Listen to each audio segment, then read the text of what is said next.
Well, hello folks. My daughter just lent me this camcorder, and I was fooling with it, and I was listening to YouTube videos or watching YouTube videos. ShockAweNow had a piece where he refueled his gas tank, and he paid $8 in advance and tried to get all $8 of it in.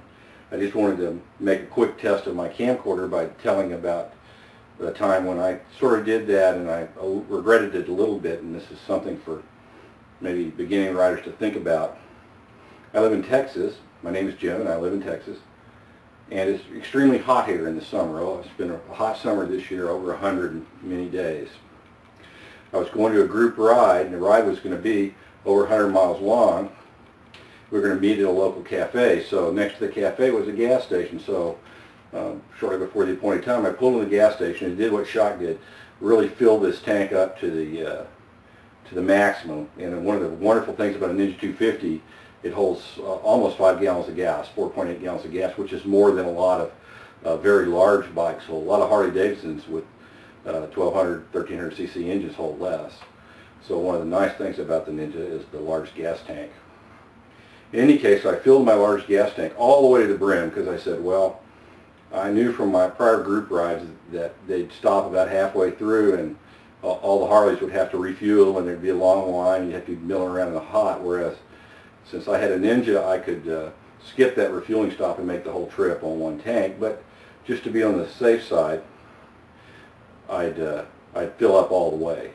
So I filled up all the way, pulled into the rendezvous, and that's one of the funnest parts of a group ride. Before you leave, everybody parks their bikes in a row, and you're all eyeballing each other's bikes. Well, after about 5 or 10 minutes, some people are eyeballing my bike, and they say, "Hey, what's going on?" And they're pointing down there, and it is just squirting a fluid onto the ground like a dog doing you-know-what on a flat rock. Well, first I thought it was radiator fluid because it was so hot, and that really freaked me. Then I got down and smelled it, and I realized it was gasoline. Well, the Ninja has 2 gas lines that come out of the tank. If we were to take this tank off, we'd see them. One, of course, goes to the carburetor system. The other just is a vent, and it just is a little rubber pipe that goes from the gas tank and comes out on the bottom of the engine down there, pointed at the ground. Well, you fill this thing to the brim. The gas coming out of the ground is cold. Now you park it in the sun while all your motorcycle friends are milling around, eyeballing each other's bikes, and it doesn't take very long. This nice metal tank, not plastic like fuel or something like that, but honest metal.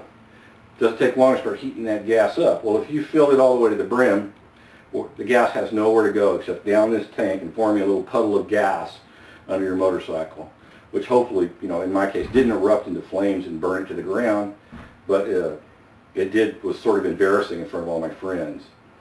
But the Austin Motorcycle Riders Meetup Group's a friendly bunch, and nobody hurt my feelings too bad. Just a little caution: you get a bike, you fill it up if you're going to fill it up all the way to the top, you want to start riding it right away before the gas has time to expand. You want to make a little bit of room in the tank.